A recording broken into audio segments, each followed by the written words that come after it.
You paid extra for that bottle because the label whispered Italy, rolling hills, stone mills, liquid gold.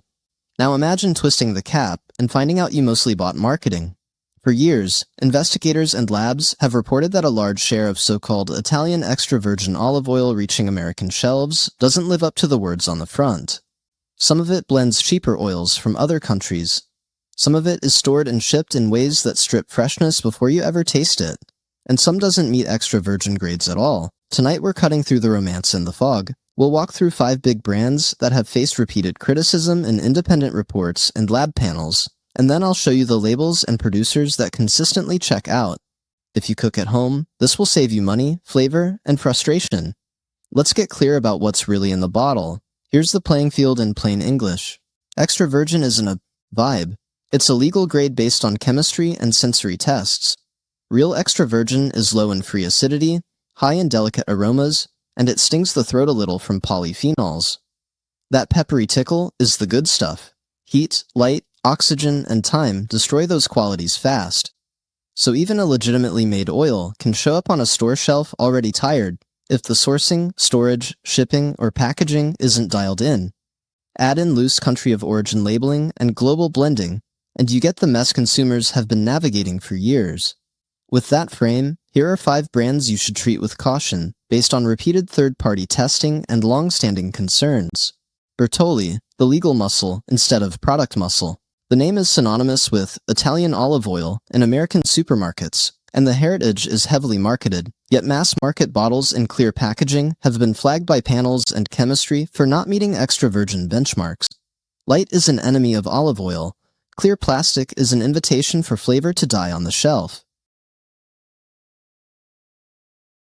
Food blogs years back. The brand's first move wasn't to lean into transparency, it was to push back hard. Meanwhile, much of the supply chain today sits inside a large Spanish-based parent group that blends oil from multiple countries, bottles it in Italy, and sells the Italian narrative at scale. That's legal. It's just not what people imagine when they picture a Tuscan estate bottling yesterday's harvest. Pompeian, the consistent letdown. The branding is reassuring, the name sounds old world, and the price often sits a notch below premium. The problem is consistency. Independent panels over multiple years have reported samples labeled extra virgin with clear sensory defects, rancid notes that suggest oxidation, fusty notes that point to fermentation before pressing, musty notes that hint at poor storage of olives. A good tasting bottle from them on a good day? Yes. But too many bad days have been documented. If you can't count on freshness, you are paying premium for guesswork. That's not what extra virgin should be. Colavita, the coin flip, family story, culinary school sponsorships, handsome glass, and wildly mixed outcomes depending on where and when a given bottle was purchased. Some samples in independent evaluations have passed cleanly. Others from the same brand and season have failed sensory panels with telltale stale or fermented notes. That points to a logistics problem more than a farm problem. If an importer's warehouses, shipping lanes, and retail partners aren't controlling temperature and light, you can lose extra virgin quality before anyone scans your barcode at checkout. In short, the bottle can be fine or flat. You shouldn't need a coin toss to make pasta. Filippo Berio. The premium image, the middling reality, the crest, the portrait.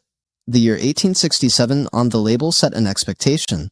But multiple rounds of testing over the years have reported samples that didn't meet extra virgin standards, with some lots graded closer to plain virgin on acidity and defects. Another, red flag is broad multi-country sourcing at commodity scale. When supply is pulled from the cheapest available harvests across several nations, blended and shipped far, quality control needs to be world-class to preserve freshness.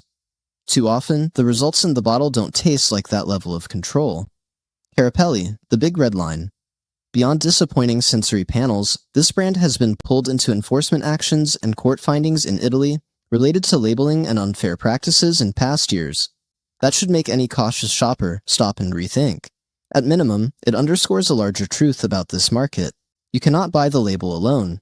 You need production details on that label that actually protect flavor and authenticity. So if the bad news is that the front label can mislead, the good news is that the back label can guide you. Here's how to buy like a pro in 2 minutes. Look for a harvest date, not just a best by date. You want to use an oil within 18 to 24 months of harvest, and within a few months of opening. Look for dark glass or tins, Avoid clear plastic. Look for single estate or single origin language in a specific region. Packed in Italy is not the same as grown, milled, and bottled in Tuscany. Look for third-party seals, the California Olive Oil Council, Australian EVOO certification, or European PDO or DOP marks. Indicate batch-level testing beyond marketing copy. And yes, price is a signal. Real extra virgin costs money to grow, pick, mill, and move quickly. If it's suspiciously cheap, assume the flavor will be too. Now, the upside. These producers and lines show up again and again as solid buys in independent tastings and audits, and they taste like honest extra virgin in the pan and on the plate. California Olive Ranch. Year after year, this is the safe, affordable starting point. California's standards and enforcement are clear, the harvest date is usually right on the label, and the flavor profile is bright, grassy, and peppery enough that you feel the polyphenols. It's the definition of reliable everyday EVOO, Cobram Estate. Australia's scene has been serious for a long time, with strict grading and estate control. Cobram grows, mills, and bottles with short time windows, which is exactly how you protect freshness. Expect an assertive green profile that wakes up vegetables and stands up to heat. Kirkland Organic, Costco. The surprise overachiever. Organic certification enforces paperwork and audits that keep the supply chain honest, and the lots routinely taste fresh. For big families and batch cooks, the value is hard to beat. Buy the smaller bottle sizes if you can, and replace them more often rather than nursing a huge jug for a year. Lucini, an import that actually tastes like the postcard. Dark glass, harvest info, and an estate-driven sourcing model produce an aromatic oil that shines on salads and finishing dishes. You pay more, but you also taste more. McEvoy Ranch. California estate oil made by a producer that controls the process end to end. Aromatic, lively, award-winning. Use it when you want the oil to be an ingredient, not just a lubricant. Trader Joe's California Estate. When it's in stock, it's one of the best budget ways to get true California extra virgin. The flavor is clean, and it performs well for cooking and drizzling. Let's get practical for your kitchen right now. If you cook daily, keep 2 olive oils. A solid, reliable, everyday extra virgin for sautéing and roasting, and a smaller premium bottle for finishing and salads. Store both away from heat and light. Cap them tightly, do not park them by the stove. Buy smaller bottles so you finish them within a few months. Taste your oil plain every time you open a new bottle. You should get fruit, some bitterness, some pepper in the throat. If it tastes flat, waxy, or oddly sweet, it's not extra virgin to your palate, no matter what the label says.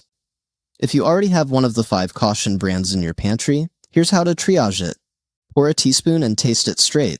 If you get no pepper, no lift, just a film on your tongue, move that bottle to non-culinary uses and don't buy it again. If it tastes acceptable, use it for high-heat cooking, where subtle notes don't matter, and upgrade your finishing oil immediately. When you shop, next, flip the bottle.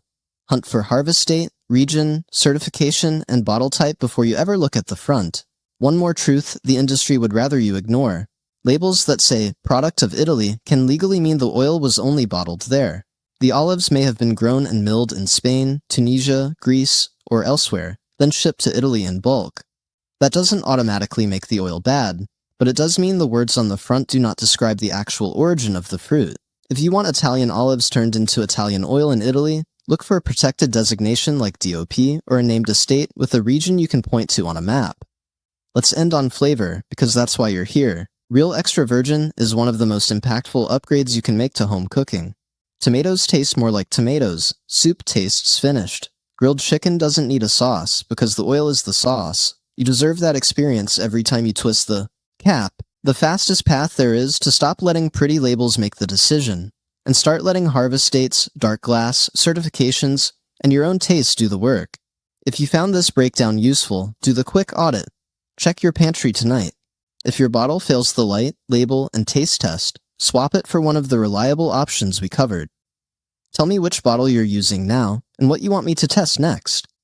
I'll pick up a few from the comments, taste them on camera, and we'll keep building a list that actually earns the word extra in extra virgin. Here's to real olive oil that tastes alive. Salute.